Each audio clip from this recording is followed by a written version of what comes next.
Welcome to Art Talk with April. I'm April Harris. I'm the artist of Inked April, located in Birmingham, Alabama. And this podcast is going to be about all things art. We'll talk about books, invite some artists to interviews, and much, much more. Let's get started. Welcome, everybody, to Art Talk with April. And today we have the awesome artist, Justin Stokes, who is an ink and digital artist. Justin and I actually know each other in real life. And so I know a little bit about him, but I don't know everything, of course. So I just wanted to kind of start off with, how did your art journey start? Like, did you take art when you were younger or anything like that? I don't have any formal education in art. I've taken a few art classes here and there. I've always loved to draw. Like, I remember drawing a pretty radical shark picture when I was like 3, and it's pretty much been on and off since there. But I've gone through huge bouts where I didn't really pick it up. So, I'm technically a self-taught artist, but I actually don't really like that term a whole lot, because I feel like when you throw it out there, especially for like new and aspiring artists, they feel like everything's either supposed to be intuitive, and if it's not, that they might not be a good artist. Or in actuality, I think like many artists who are self-taught have really just spent tons of time learning the fundamentals, researching, talking to artists and all that. I did have some great art teachers here and there along the way for little classes that kind of kept me inspired throughout the years. But what really got me honestly diving back into art more regularly was after your 100 days of art that you did. And just seeing that kind of output made me go, I used to draw all the time. I haven't in a long time. Let's get back to it. And so yeah. Awesome.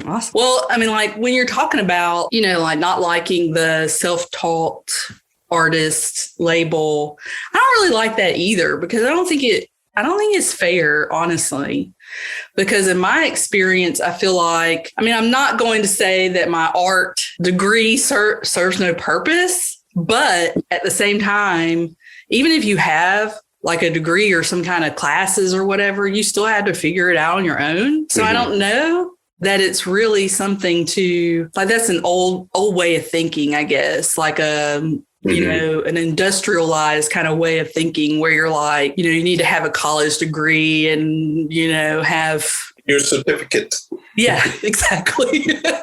But that's the thing. When people graduate, they still have to figure it out. Like they still have to figure out what they want to make and what they want to do. And they still have to learn, the medium and stuff. So I get that. That's the first time someone said that to me, though.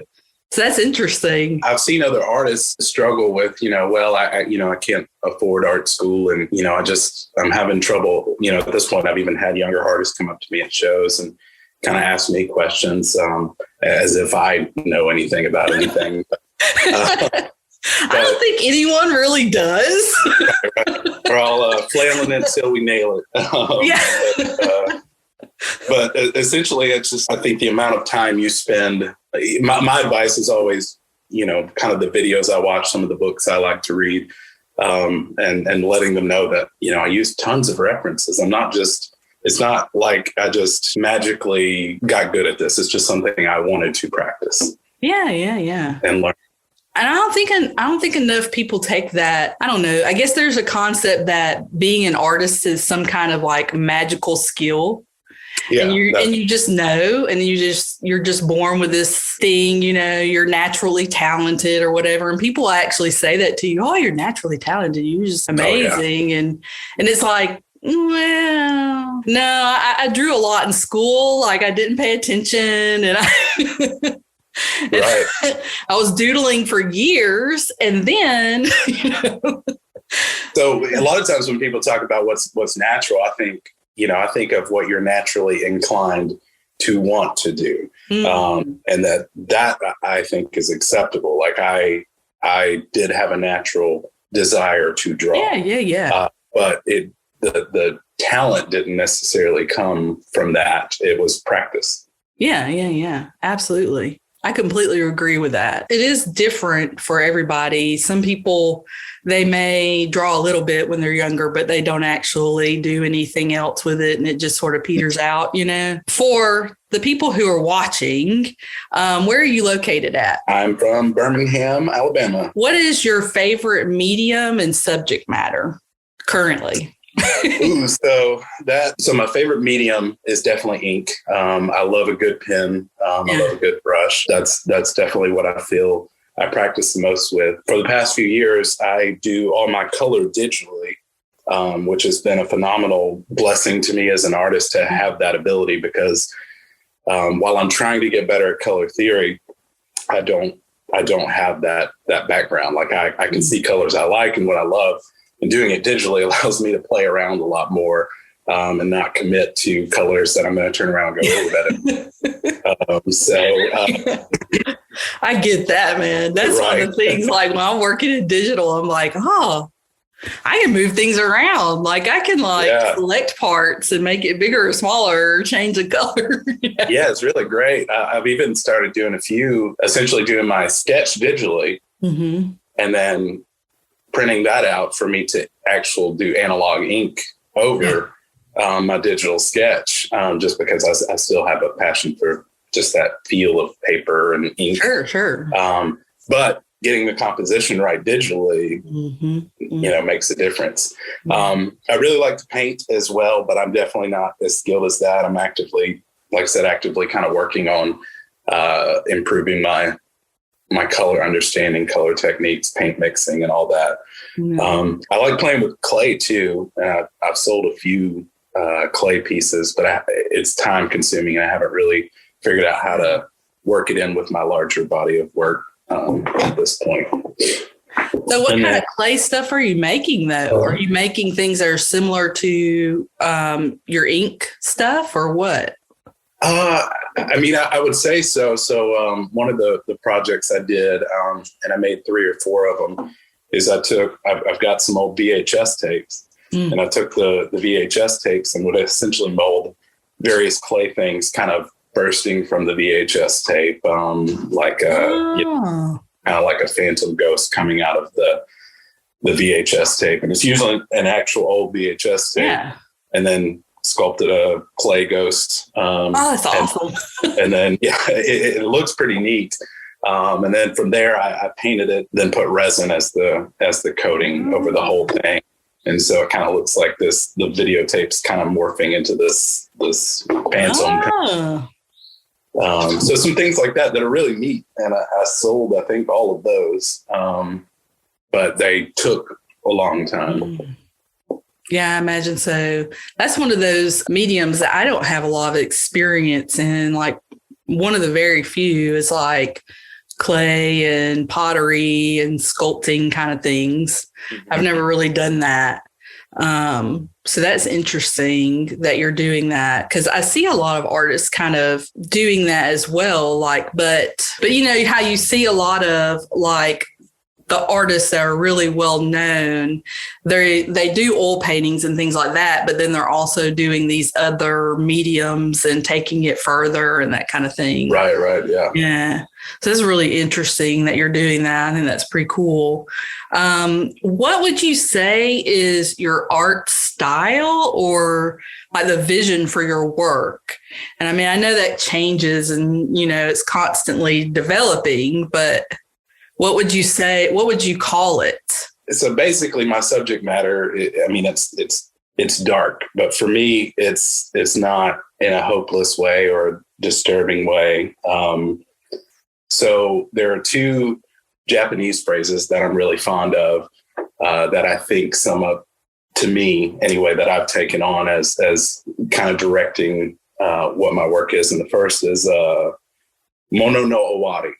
And it doesn't really have a direct English translation. It can translate to like the pathos of things or an empathy towards things, but it's really about kind of impermanence. I think one of the most often used examples is the cherry blossom trees in Japan. They're, I'm sure you've seen paintings of them. Everybody's kind of seen pictures of them, how beautiful they are. But part of in Japan, part of what is revered about them is that lasts for about a week, and that's it, and then it's gone. Really? Yes. I didn't know that. Oh, so they have a week of budding, and then they're all of that beauty is kind of gone. So with Mono no Owari, it kind of represents knowing, kind of feeling when you know something is not going to last forever. And to me, that's kind of a crucial emotion that I feel like we don't have a word for. It's like knowing good times with friends are going to come to an end at some point. Nick Saban isn't going to coach Alabama forever. So it's enjoying it, kind of getting the most of what we know is here while it's here. So that's a huge, I guess, concept that to me underlies a lot of the body of my work. And then while it's similar, another one is called Wabi Sabi, and it's more in a Japanese aesthetic that is about like acceptance of transience and imperfection, that everything is imperfect, that everything is complete, nothing is finished, nothing lasts. And so to me, none of those things are, even though sometimes my work looks dark, and even talking about those concepts can sound, I guess some people might take away that's a little depressing, but for me, it's sort of almost the Mr. Rogers, what he used to say, that anything that is mentionable is manageable, that we all kind of know that this is temporary, but that doesn't mean we can't appreciate everything while it's here, and it's not hopeless just because it's temporary. Sure. It's interesting that you say that, because I was just reading a book about, it's the weirdest book. It's called Emotional Cleaning, but it's written by an artist.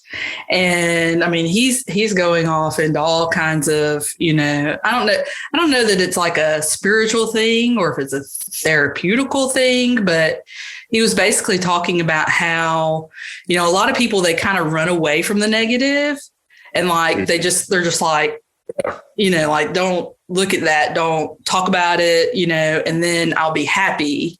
But you really have to look at the negative and appreciate the negative for what it is, so that you can move on, and kind of appreciate life completely and fully, even though parts of it are dark.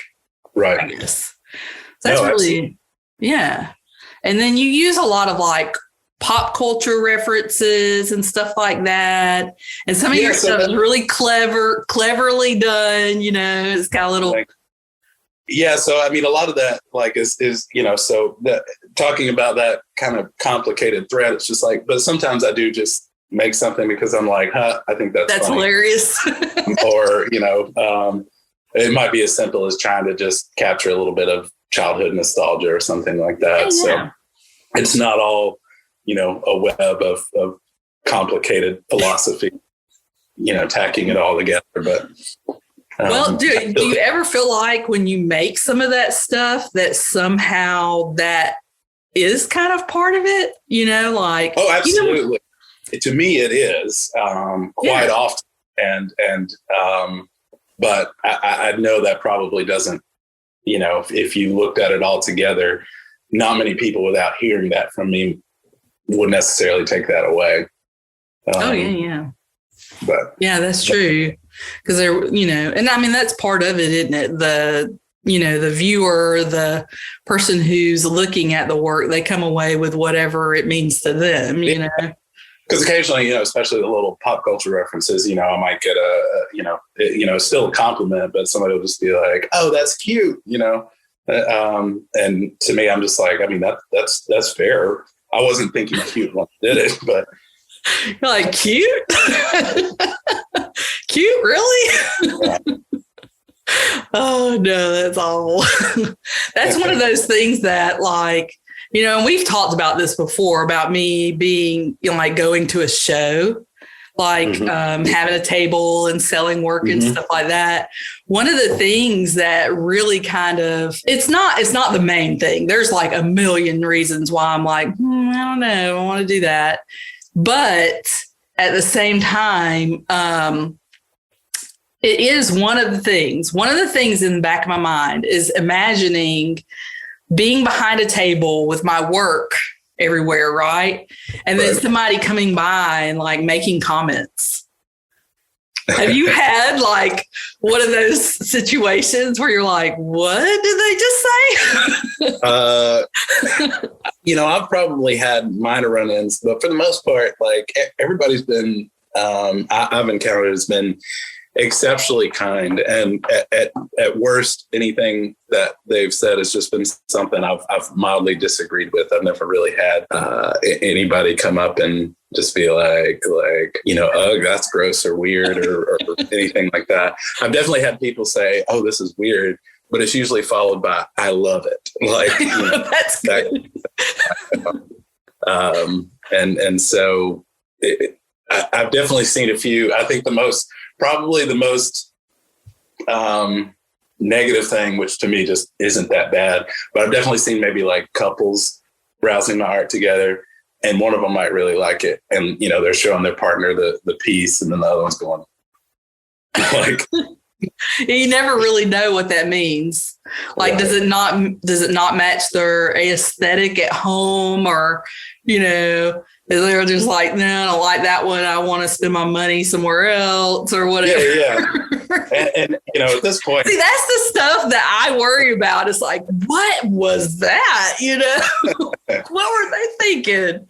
And that's funny. I think part of it, I think I was worried about that before I did my first one. But at this point, I've met the flip side of that far outweighs any of those comments. I've found a tremendous amount of fans here locally. And even having shipped some of my stuff, from Etsy, like I've shipped to Paris, I've shipped to, awesome. Germany, so it's like finding connections that are even just outside of the local community. Yeah. Far outweighs anyone that's going to come up and be like, I don't like your work, because part of it is I know my work is niche. Like I always have. Yeah. I know it's not for everybody. I know my grandma's never going to want, I don't think I could give that one of your works to my mom. I don't think she'd appreciate it. But however, if I gave it to Mason, he would be like, awesome. Right. But funny enough, at least, anecdotally from shows, but also I have, data from Etsy and from some of the social media platforms. My largest percentage audience, I think, is 45 to 55-year-old women. So I wouldn't have expected that, but that's just looking at it. I think they have the largest little chunk of the pie. Yeah, that might be that punk rock kind of age, though. Yeah. That people who grew up in the 80s kind of thing. Mm-hmm. But I had no idea. I'd never even thought about demographics until I just happened to, be looking around on some of the social media business pages, and all of a sudden it's saying like, here's your demographics. And I was like, oh, that's neat. I'm not doing anything with it. I rarely look at that stuff. And when I do, I'm like, huh. Yeah. I don't even think I'm like a page. So. And it'll be different on like Instagram from Facebook will be completely different. But I think that's just going to be the difference between the social media platforms and who's on there, Right. But, and I know that it's something that we as artists should probably know things about that and take advantage of it some way. But yeah, I keep telling myself I probably should, but I barely even want to get on there in the first place. I think the one thing that I feel like I should actually think about is like, it shows you specifically on Instagram, it'll show you like the best time to post. I think that would be worth like trying to experiment with and seeing if it like made there be more connections. Right. Not going against the tide of the algorithm. Yeah. And seeing what happens, like experiment it. Yeah. I just don't like to tell what to do. Yeah. I put too many projects on myself, honestly. And I actually joke with Mason about it all the time. I'm like, you get tired of me having projects? Like I'm all like, your wife has a lot of projects. He's like, I know, man. I don't know what is going on with that. You know, like I'm always assigning myself things to do. Oh yeah. Like a podcast. Oh yeah. Like, I don't know. Let's try it. No, I think it's great. I've floated the idea for a long time and haven't. But it's one thing to have the idea and go, I could do a podcast versus what you're doing, and actually, I'm going to do a podcast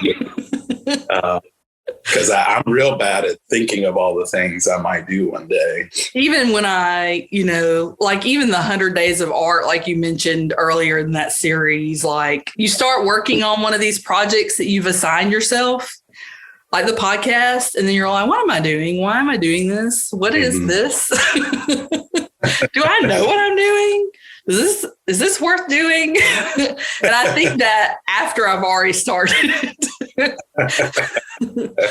So yeah, I'm bad about that too. That resonates with me. Just that something can be really exciting and romanticized, and then once I get started, I'm just like, wait, did I actually think about this?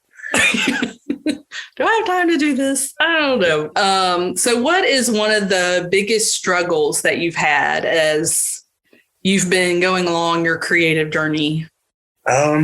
So, I mean, I really think, and it's not that bad to me. The biggest struggle, probably if you're really trying to be a successful, whether it's full-time or part-time, is kind of finding multiple streams of income coming in. And I really stress the plural because I think most of us, especially starting out, like selling art just one way is probably not going to really generate enough for you to go, here's how, I'm taking on this career now, I'm making enough. So I've been lucky enough with Brian Burks and Adam over at Birmingham Oddities, starting that whole side of the shop dedicated to local artists and being able to sell there through Etsy. Those are two regular income streams that I didn't have before. And actually, I really had no intention of going online with anything until 2020 when the pandemic hit. And it was like, well, I'm not doing in-person shows anymore. Let me figure out a way to do that. That's another case where I think Brian Burks knocked it out of the park, was doing these big virtual art shows that brought in tons of people that weren't even just local anymore.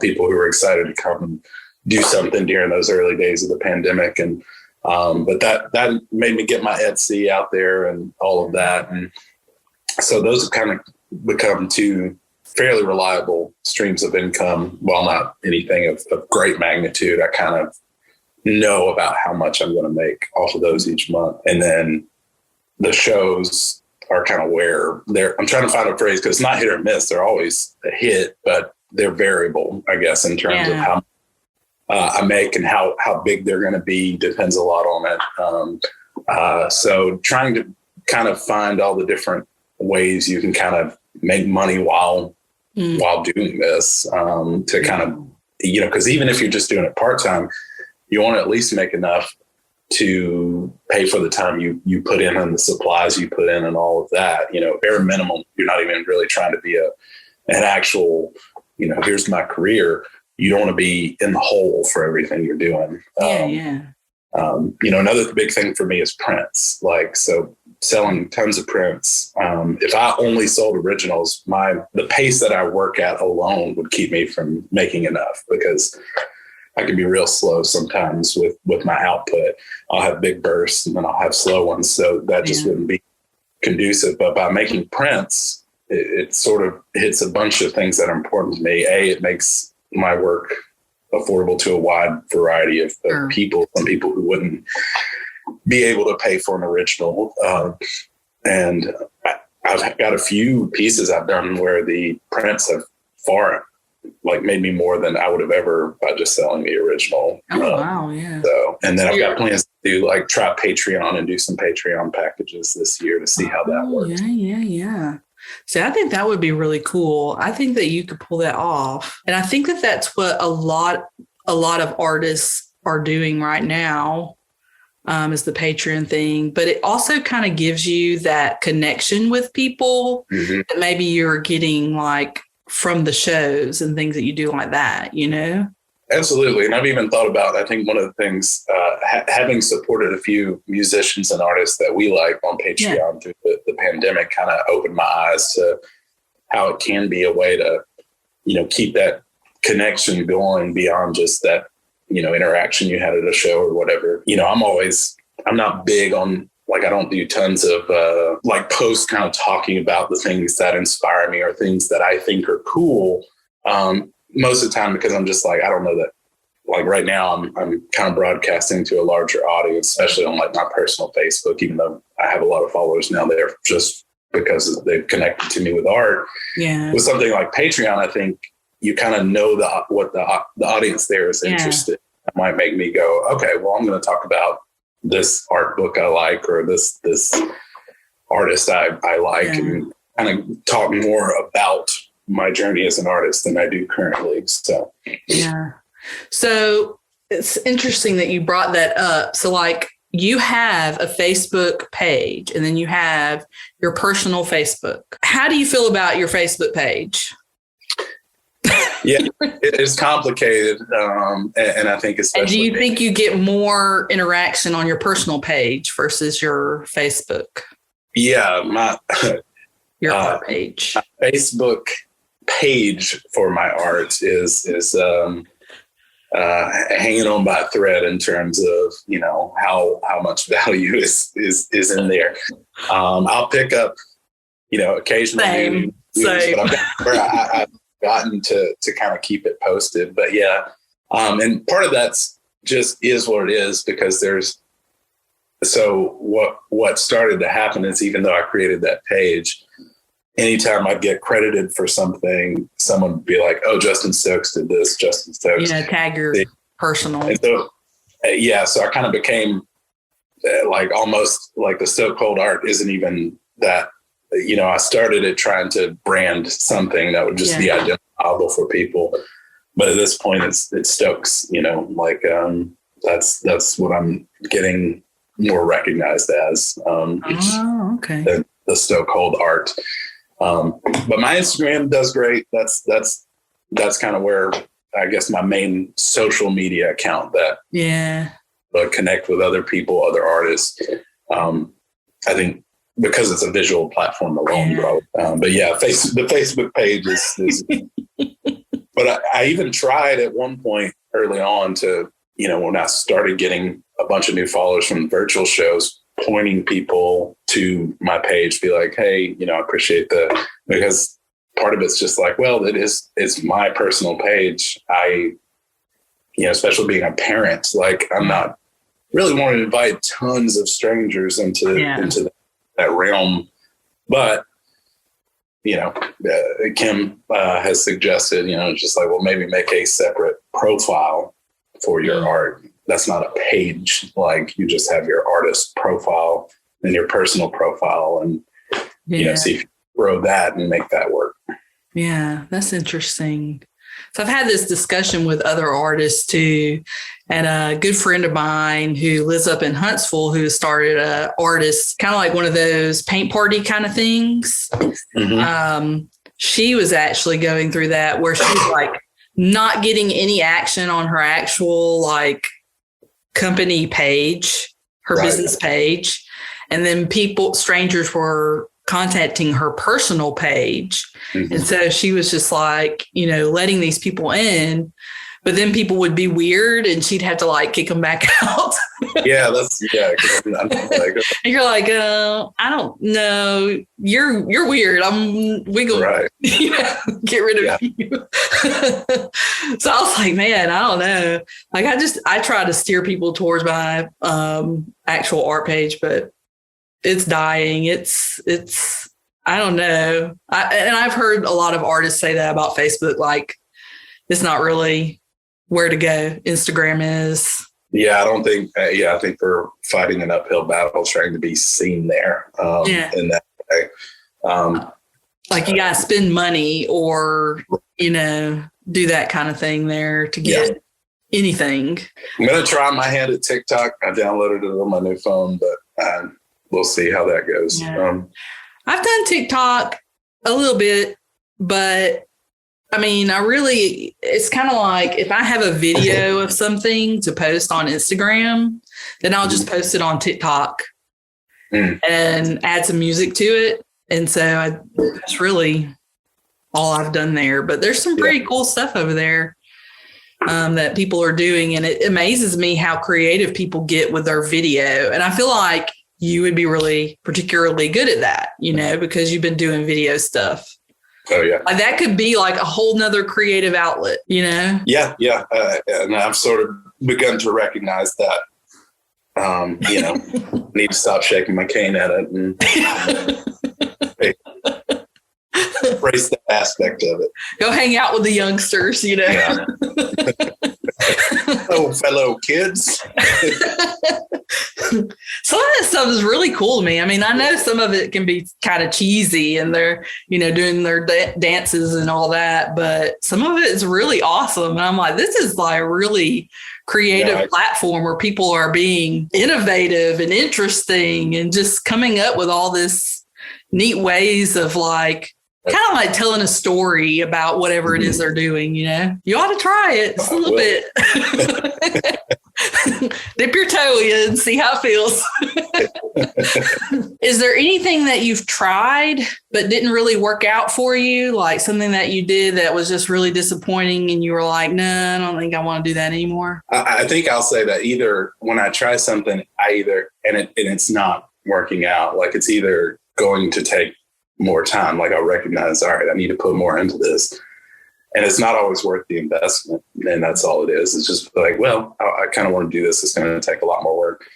But on the flip side, if it's something I just find myself not really being into, like there's almost always a transferable skill that I can take and apply elsewhere. Oh, yeah. And I guess my biggest example of, something I think along those lines is I keep kind of dabbling with watercolor, but I've yet to really find a way that I want to do it. But I wouldn't necessarily describe it as being disappointed or thinking I've walked away. I just have not yet, gotten it to where I want to and haven't figured out how I'm going to integrate it. But at the same time, playing with it has always made me feel like I learned something or had some sort of takeaway to do elsewhere. Yeah. And to be honest, like, I don't know what in the hell I'm doing. So. And I never considered myself like being a watercolor artist either. So I feel like even though I've done it more, I don't think I know what I'm doing.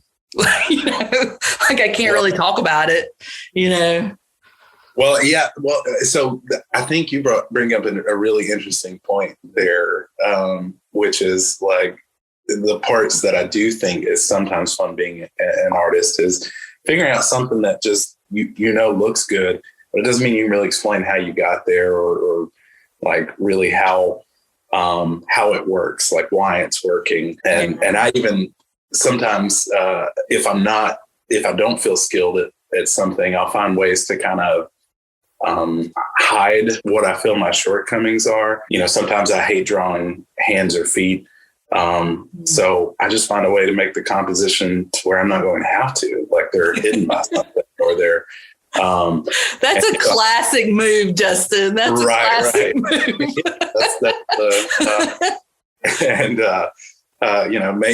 Make the shortcomings work. But I think sometimes when, I think for me, it's kind of acrylic painting is sometimes something will really work. What's frustrating to me at this stage is I'm at that point where I'm not good enough or practiced enough to know how to replicate that consistently. So sometimes I'll just accidentally stumble on something and be like, how did I do that? How do I replicate that the next time I want to? Yeah, I've experienced that where I've done something and there was one piece I did years and years ago, the one with the, it was the harp and the hearts that were hanging from the harp. Do you remember that one? Yeah. I did it for the IBM playing card thing, and I really liked it a lot, but I can't duplicate it. Right. I'm like, oh man, why can't I do that again? That was fun. So I think it happens to everybody. I think we all go through that kind of, and that's part of the learning process, right? Absolutely. Like getting to a place where you're like, you really liked something that you did, but now you've got to figure out how to work it in and keep going with it. You haven't always been a full-time artist. You've had full-time jobs doing other things. Absolutely. What led you to the point of letting all that other stuff go and being like, I'm gonna do this? So, probably a lot of little things that would add up to a long time to like really talk about. But I think I built both confidence and a little bit of following in 2019. Felt like a really exciting year, and that 2020 was going to open up and be the best year I'd ever had going into it.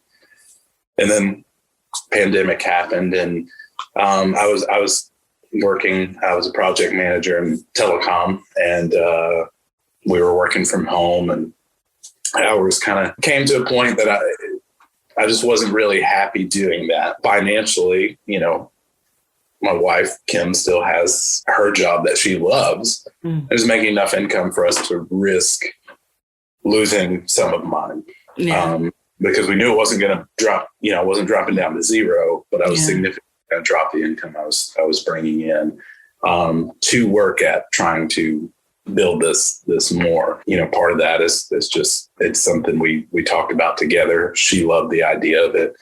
It also gave us a chance to have a parent here more often that can be with Lennox. Kind of all came from several decisions all at once. And in 2021, I saw significant growth. I'm still not quite back to like what salary was, what it used to be, but it's getting more and more, or so far has gotten better and better, kind of almost month over month. So just kind of hoping to get, or, even stay within this range and have more ideas and more things that we want to do. I've got a few things that we want to potentially branch out and do in the city and downtown that might lead to additional stuff, but those are still low burning projects that I guess I should brought up because I can't talk about yet. Yeah, I won't go there. I've learned that from these interviews that I think a lot of artists have things that they're working on in the background. They're like, I don't really want to talk about that. I can't, disclose what that is yet.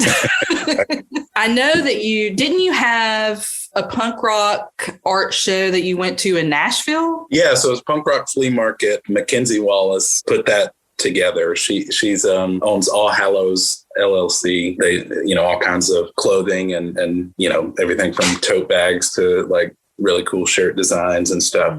She's come down to a bunch of the Birmingham events. We ended up connecting and talking, and she was talking about putting an event together. And I was just like, if you need a poster, because actually I think the event where we really kind of talked about it was a punk rock art show down here that I had done the poster for. Oh, yeah. Like, I'll gladly do one for you, because that's another thing is I don't really do commissions. I don't like to, except for like, I'm very picky with it. And what's cool is most of the ones I've done so far have been pretty wide artistic freedom. Like basically I trust you to do something cool. She commissioned me to do the poster for that. We went up to Nashville. That was in December, and it blew me away how kind Nashville was to me as an artist and how fun that event was, and getting to suddenly pop in a whole new art and music scene. And in the Birmingham one, there's actually going to be another one in the details to be announced, but it's either going to be July, and I'll be doing the poster for that one as well. But I'm super excited because it was a blast. Yeah. Was there a large like audience there? Like, I mean, was it like, I guess you said the music scene. So were there people who were playing and then they had booths, or what was that like? Yeah. So most of the punk rock art shows and the flea market is both the Birmingham and Nashville one are similar, but they're usually just kind of larger in the setup and the expected attendance. Several bands will play throughout the day or throughout the evening, depending on when the event is. And yeah, all of the artists and makers are set up, throughout. And basically everyone just kind of hangs out, looks through art, watches bands play. That's the key to it. It's music and art at all of them. Yeah. And the flea markets are just kind of bigger. Like they're usually in a bigger space with way more people, while the art shows are kind of mostly contained, although there's going to be a really big one in April that Brian's doing at Ghost Train.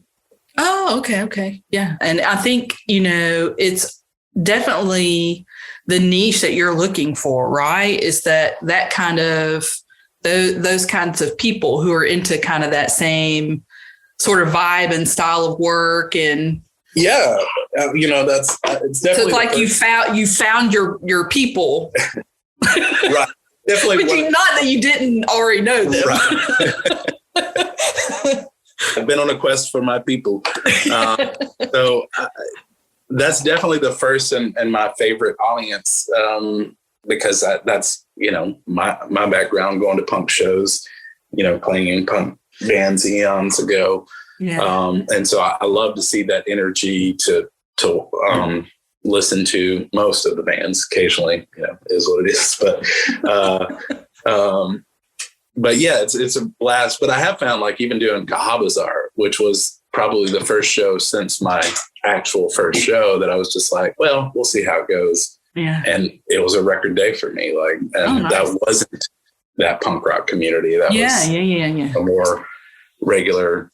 I saw much more. And not that. So that's another thing, though, is these, like, I'm always trying to convince people who aren't just already, considering themselves punk enough to go to one of these. Mm-hmm. Like, there's no credentials or punk rock ID check at the door. There really are a lot of different types of people that show up, and it's one of the most inclusive communities. The music is sometimes loud, but other than that, like, it's really inviting. I encourage more people to go, even if you're worried your mohawk isn't up to date. Oh my gosh. I feel like you're speaking to me personally for some reason. Are you trying to tell me something? I probably am, yeah. You take it for what. I'll bring Mason and he'll do the selling for me. Oh yeah. So he's a talker. That him helps me a lot, because I was really scared I was going to be too socially anxious the first time we went, and kind of Kim has helped with the customer service aspect, getting me comfortable talking to people. Yeah, I can imagine. Yeah. That being one of those things where you're like, yeah, like, here's my art. You want me to talk about it, or right? But yeah, I mean, now it's so simple. Like, somebody walks up and I'm just like, hey guys, how's it going? Yeah. We just had a little, if they pick up a piece and they like laugh at it, I'll be like, oh, what piece are you looking at? Like, and just, if they ask me about a piece, like, it doesn't have to be. Like, I'm not trying to sell them anything or sure. Just having conversation around it. What kind of advice would you give your former self before you started all this? You were back in the day, like, not really doing art at the time, but you knew you loved it, and it was your thing that you wanted to do. What advice would you give Justin back in like 2016 or something? In 2016, it's a tough one. Yeah, but it would be, hey man, learn your color theory. Like, figure that crap out. Like, learn to secret. I don't know that I know color theory. I feel like after talking to you, I need to go look it up and see if I know what I'm talking about. Right. Color theory. Just practice colors. Practice the other thing, and all it is, I guess, the only advice I'd give myself is there's stuff I've got goals on this year that I wish just had already been done. So for this year, I'm working on colors. I'm actually revisiting high school geometry stuff, because I want to Some of my favorite artists are the old comic book like draftsmen, and I want to get better at my drafting skills for these. I have sometimes these big vision pieces that I just don't have the perspective and geometry skills to really pull off the composition. On a smaller scale, I can fake it till I make it. And so not don't we all? right. So I'm trying to learn more about geometry and then my lettering. So, most of, especially as I do more and more posters, I'm essentially pulling from, fonts that I have to purchase or manipulate just because I occasionally will do mine, but I'm right at that point. I don't know if you have this. There are points where I'm good enough to sort of be okay, but what happens is I rush it because I don't actually know enough about it to spend the time on it. Yeah. So for me, it ends up being like when I do letters, even if I do them from scratch, I run through real quick, and it's like I don't really spend any time on making sure I've got the kerning right or anything that might be important. So that's a skill I want to build. So do you do that digitally? Do you do that part digitally? Like drawing out your lettering and stuff? Most of them. Like not all of them. Like during Inktober, I do all the letters analog on the page before I scan them in. Okay. Well, I feel like you're doing a great job, but it's always worth learning more, Well, that's what I'm, the biggest thing is some of those like fonts aren't, occasionally it's not anything I designed. I'm essentially mimicking an existing font rather than designing my own. And I'm sure there are like some really good like tutorials and books out there about that too. Yeah, I've got one from, it's the House Industries lettering manual. I've been reading as of late. And I've got tons of, like my reference library is one of my favorite things in my studio, just because I've found a reason why I've collected so many odd knickknacks and ephemera over the years. And now I can say, it's part of my research library and reference libraries. Mason's like, really? More books? What are you doing? Right. I have a reason. So what is a favorite book of yours as far as connecting to your art, whether it's like reference or something inspirational or, something that has So honestly, one of my favorites that I return to, really anything by Andrew Loomis, but there's one called Creative Illustration that is one of my favorites. So even though I think it was written in like the early 40s, it's, the fundamentals don't really change. It's kind of learning math from a 40s textbook. Like it's still going to be math. Like it is what it is. I don't know. I hear it's changed. But surprisingly, Andrew Loomis is still, to me, one of the best voices I've found to sort of describe some of it. And to me, his work is beautiful to look at. And he tackles it from one of the reasons I probably like it is that he comes from a point of reference that I'm already inspired by, which is he worked a lot in early 20th century advertising and design. Oh, yeah.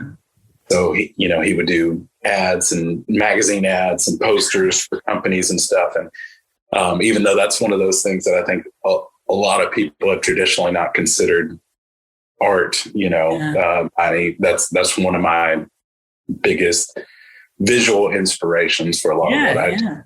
So that makes I think sense. That so many illustrators doing really cool things, and Andrew Loomis is one of them. But it's I really think any artist should have a couple of Andrew Loomis books in their library just to read through them. I don't know that I'm familiar with him. I have to look that up. Yeah, Creative Illustration is my favorite one, but he has about 5 or 6 that he put out in the 40s and early 50s. Oh, that's cool. Who would be your favorite artist? That's a real hard one. So I literally have a spreadsheet, an Excel spreadsheet somewhere that I keep all of my you don't. artists in. because I like to occasionally go, especially of not thinking about it, like remind myself to go look at someone's work and remind myself what I like about it. And a lot of them are comic book artists. Whoa. All of them are real artists. But again, even though I like a lot of the, traditional classical artists, my inspiration really does mostly come from 20th century stuff. Like I said, advertising, comic books. So I'd say, to at least narrow it down, Will Eisner, who was the creator of the comic book The Spirit, is definitely one of my favorites. His eye for composition and draftsmanship. Like if you go look at, Will Eisner Spirit, like some of his full page panel spreads, there's so much happening in the way he, will make lettering part of the overall composition. It might be newspapers floating through the air that form the spirit, all of that stuff. And then all of the EC Comics artists they did the Tales from the Crypt back in the 50s and, ended up getting in trouble with the government. And the reason comic books have the censorship for years is all the EC Comics stuff.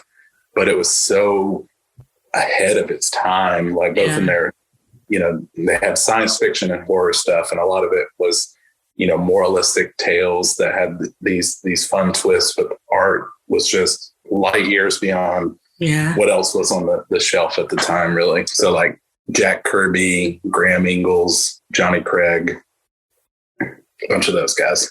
Wow. See, I don't know any of those people. I'm not in the comic book circle, but you said something, and I don't know if you noticed that you said it, but you said not like real artists, but like comic book artists. Well, so some of that's just speaking to what I know some people have traditionally thought, like, and I definitely, that's probably the wrong way to say it, but not your classical artists. That's like what people consider the masters,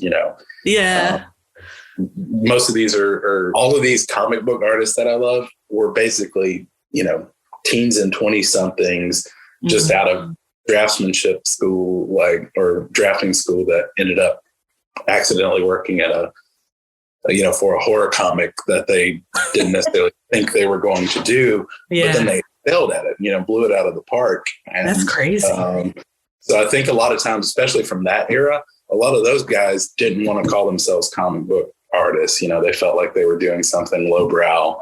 That wasn't broadly appreciated. Obviously, our culture has grown to accept that under the art umbrella a little bit better. Oh, now. Absolutely. Sometimes even just thinking about, these guys at the time in that era, a lot of them were, I wish I was doing real art. Not realizing on, millions of kids. Well, I mean, you take Norman Rockwell, for instance, like at the time he was an illustrator, Right. And so he wasn't considered an artist, Right. in the traditional sense of, doing oil paintings, I guess. But I don't know. That's one of those things that I'm kind of personally, I don't know. It kind of irritates me, but I'm not irritated at you.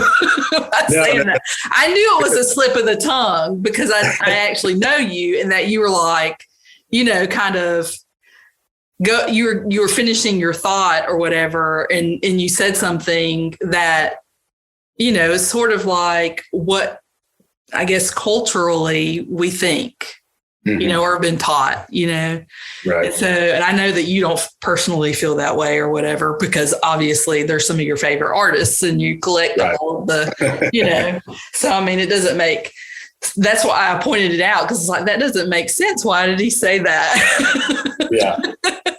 That doesn't line up with who Justin Stokes is. Yeah. Well, I mean, I started out by talking about Andrew Loomis, who did a lot of advertising. And I even think, I think of the advertising artist as like, that's art. Like I love looking at that, even though it's designed to sell something, to get a slice of something from the, whether it's a whiskey ad from the 50s or a, cigarette ad from the 60s, or there's all kinds of things to be gleaned from that piece in time and the compositions together. I mean, like, you know, people think of Toulouse-Lautrec's posters as art. I mean, you know, there's all kinds of, right. I think that's changing. I think, you know, like even like the digital art of today, there's still a lot of people who are like, well, no, that's not really art, you know, and they're trying to separate the two as one's traditional and one's, you know, like if you're watching, are you guys watching The Gilded Age by any chance? We haven't. It's created by the Downton Abbey people. Okay. It's on HBO, but the whole setup is that it's set in New York City during the Gilded Age, when it's like the railroads and stuff. And so that's on my radar, but I forgot what it was called. So yeah, we want to watch that. There's the old people, the people who have been there a while, and there's the new people. And that's kind of, you know, how that is. It's like, okay, this is art. Yeah, the gatekeepers, like, and I hate gatekeeperism. I mean, I can occasionally, I guess, but you know, you'll find it in music and really any creative thing, like, oh, well, real music or real art. Yeah, I think that's something that all artists have to kind of fight against eventually, or either blend in and just go with it and be part of the gatekeeping. Yeah. I guess that's one thing. Join it. Yeah. Join us or die. Well, where can people find your art? Where can they find you? So one of the best places, if you're local to Birmingham, is at Birmingham Oddities. And it's 23rd Street North. Is where it's at. But there's tons of local art there. Oddities, knickknacks, weird things. Local music. It's a cool little place that I recommend anybody go and follow. Yeah. I have my Etsy shop, which is just Stokehold Art. And just as a side note, I think anybody interested in art and music in Birmingham should follow Art by Burks or Brian Burks because he puts together, you know, a ton of these events, and it's a great way to stay plugged into all of them, you know. The ones that- Do you have, I know you mentioned that there's an event coming up maybe in April, but is there any other like shows or anything that's coming up that you're? A few coming up over the next few months. So the next actual punk rock art show is February 13th. So right around the corner. Oh, wow. At Ghost Train. And then true story, there's going to be a 90s night art show that I'm doing the poster for, and it's actually one of the most fun posters, even though it's taken hours. And then on Easter weekend, basically the Friday and Saturday before Easter, is the really big 21st Punk Rock Art Show, and it's a 2-day event. Tons of nice. It's a really huge lineup of lots of local or regional bands, and then we're going to have tons of artists and makers. Where is that going to be at? Is that Ghost Train? Yeah. And that one, and that's going to be at Ghost Train's new location. They have a new location. I didn't know. So, they're opening up a new, I think it's just a second location. I think they've still got the first one. That's awesome. But I could be wrong. But Brian and I got to collaborate on that poster, and that was a lot of fun. There's actually pre-sale for t-shirts on that one right now. Oh, nice. So we'll have black t-shirts at the event, but if you pre-order, you can get like red and I think white, maybe yellow, a few other colors. Okay. And then, I think June is the Nashville Punk Rock Flea Market. And then there's also the erotic art show is coming back to Birmingham. Oh, yeah. That's in July, maybe. Now, is that one at the same time every year?